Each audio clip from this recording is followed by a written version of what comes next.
আসসালামু আলাইকুম। আজকে আমরা দেখাইব আমরা নিজের গরু কীভাবে কী খাওয়ান দেই, কীগুলো খাওয়ান দিয়ে এই শুকনা গরু মোটাতাজা করি, এগুলো আপনারা দেখবেন এবং শিখবেন। ভালো লাগলে শিখেন, ভালো না লাগলে না না শিখেন।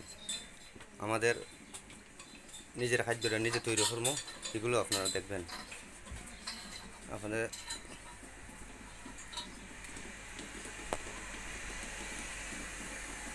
এটা আমাদের পুরান গরু, এটার বাচ্চা এটা এটা আজকে এটা আসছে, বিকালে বীজ দেবো, এটাও আপনাদের দেখাবো। এটা আটডিসার গরু, এটাও আটডিসার গরু। এই আটডিসার গরুরে কীভাবে কী খাওয়ান দিই এগুলো আপনারা দেখবেন।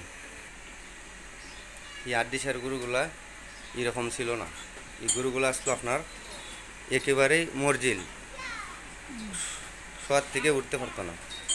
এখন আস্তে আস্তে পরিবর্তন হইতেছে বা ভবিষ্যতে আরও হইব, বা আমরাও তার যাতে ভবিষ্যতে বাড়ে, 2 টাকা পাওয়া যায়, এগুলোর জন্য চেষ্টা করতেছি। আসলে আমরা নতুন খামারি, যাতে খামারের সামনের দিকে আগাইতে পারি এরকম ধরনের চেষ্টা করতেছি। আপনারা আমাদের জন্য দোয়া করবেন। আর এখন ইউরিয়া মোলাসেস বানাবো, কীভাবে আমরা বানাই এগুলো আপনারা দেখবেন। এই যেখানে খড়, 10 কেজি খড়, 10 কেজি খড়ের সঙ্গে কয় কেজি পানি দিছ? 5 কেজি পানি দিয়েছি। 5 কেজি পানি। হ্যাঁ, ইউরিয়া সার ইউরিয়া সার হয়েছে 250 গ্রাম। 250 গ্রাম। চিটাগুড় হয়েছে 2.5 কেজি। চিটাগুড় এগুলো 2.5 আমরা মিক্স কেজি। করব। কীভাবে মিক্স করবা এগুলো আমরা একটু দর্শক বাইরে দেখাও। প্রথমে এগুলো নাড়া দিয়ে একটা রাংটা কাগজের মধ্যে কাটবে বন 3 ইঞ্চি বা 4 ইঞ্চি করে। তারপর বনগুলোকে মেলব, আপনাদের দেখাচ্ছি। চিটাগুড়ার পানি ইউরিয়া মিক্স করলাম। এখন এইভাবে লাড়তে হবে, যতক্ষণ মিক্স না হচ্ছে ততক্ষণ লাড়তে হবে।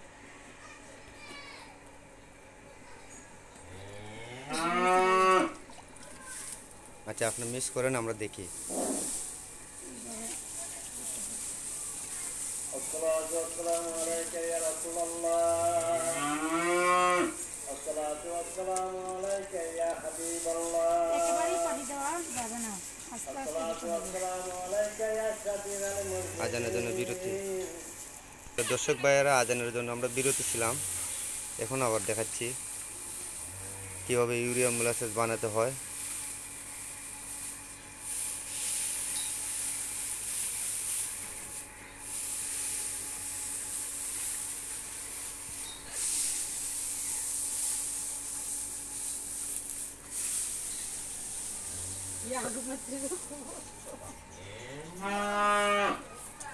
লারা হয়েছি গা।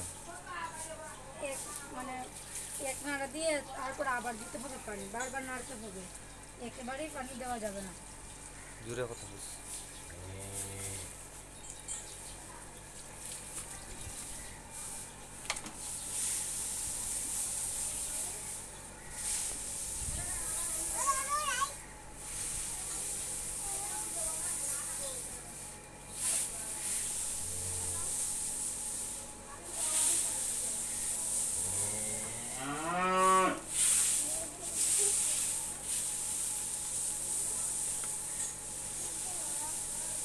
এই যে নাড়লাম।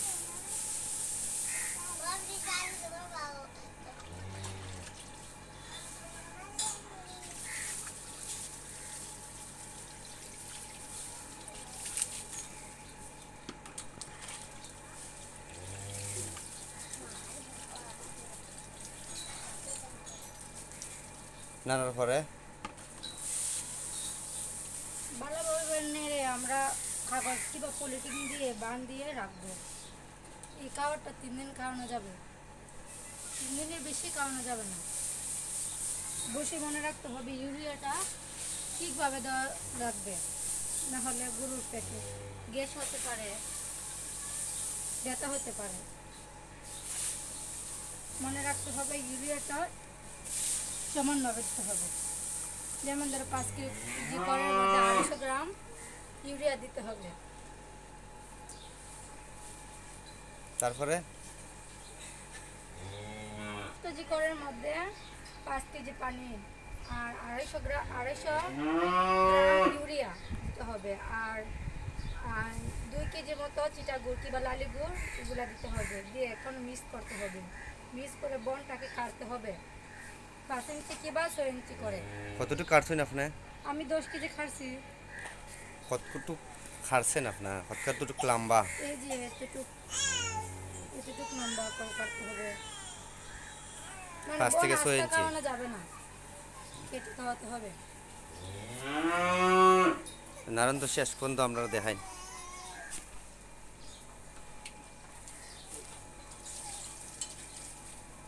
আমার বানানো প্রায় শেষের দিকে আসছে।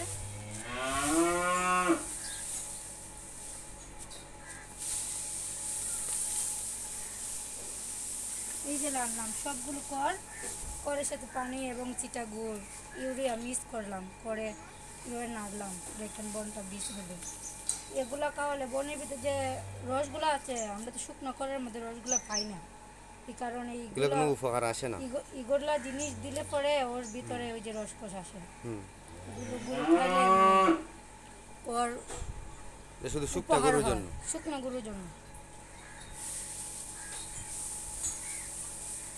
মানে আপনি 3 দিন একটা খাওয়াতে পারবেন, যেমন ধরুন যখন হাঁটলাম রয়ে গেল, রোদ আছে বাতাস আছে, হ্যাঁ, একটু হাওয়া বাতাস খাওয়ালে গন্ধ চলে যাবে, গুঁড়ো খাইতে ভালো লাগবে।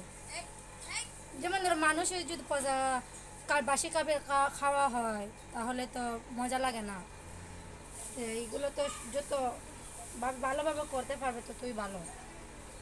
মনে রাখতে হবে ইউরিয়াটা মানে সমানভাবে দিতে হবে, নয়তো রিক্স আছে। 10 কেজি করার জন্য 250 গ্রাম ইউরিয়া প্রয়োজন, এর বেশি দেওয়া যাবে না। আর প্রতি 1 কেজিতে কি 1 কেজিতে বলছেন ভাইয়া? প্রতি 1 কেজি খড়ের সঙ্গে কতটুকু 1 কেজি চিটা গুড় বলা যাবে লাগবে? না, যেমন কতটুকু? ধরুন 5 কেজি কর হতে হবে। হুম। 5 কেজি করার জন্য 100 গ্রাম কিংবা 150 গ্রাম ইউরিয়া দিতে হবে, আর 2.5 কেজি পানি দিতে হবে। হ্যাঁ। 2.5 কেজি পানি আর আপনার 1.5 কেজি লালি গুঁড়ি বলেন, মরসা গুঁড়ি বলেন, রাবি বলেন, মানে যেগুলা চিটা মানে গ্রামের ভাষায় যেটা বলে। গ্রামের পাশে চিটা গুড় বলে না আমাদের দিকে, তা জানি না অন্যদিকে কি বলে হয়। এই গুড়গুলো যেমন ধরুন আমরা খাওয়ার গুড় থেকে যে খাদ্যগুলো বাইরে হয় এগুলোই তো চিটা, মানুষের গুরু মানে এগুলা মানুষের খাওয়ার গুড়। একটু বাদের খাতে ফিরে যাওয়াতে মনে হয় ইয়াতা হ্যাঁ। এই যে আমার বানানো প্রায় শেষ। এখন কি আপনারা ডাইকে দিবেন এটা? হ্যাঁ, এটা আমি কাগজ দিয়ে পলিথিন আছে, পলিথিনের মধ্যে বানাইছি, পলিথিনের মধ্যে এইভাবে এইভাবে আপনাদের কিন্তু দেখাচ্ছি, এই যেভাবে রাখুন, আপনার যা নষ্ট হবে না, যাই হবে না।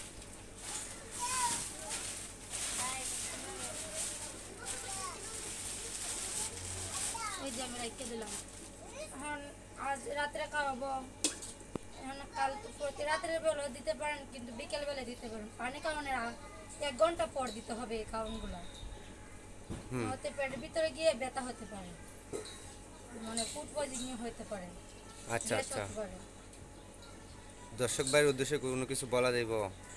বাইরেরা নিতে পারলে যে আমাদের ভিডিও যদি ভালো লাগে দেখবেন, দেখা যতটুকু বুঝবার বুঝবেন। আমি তো নতুন কামারি, ততটুকু বুঝি না, যতটুকু আমার মাথায় জ্ঞানে আসছে আমি ততটুকু বললাম। আচ্ছা আচ্ছা আপু, আপনাকে ধন্যবাদ। আসসালামু আলাইকুম।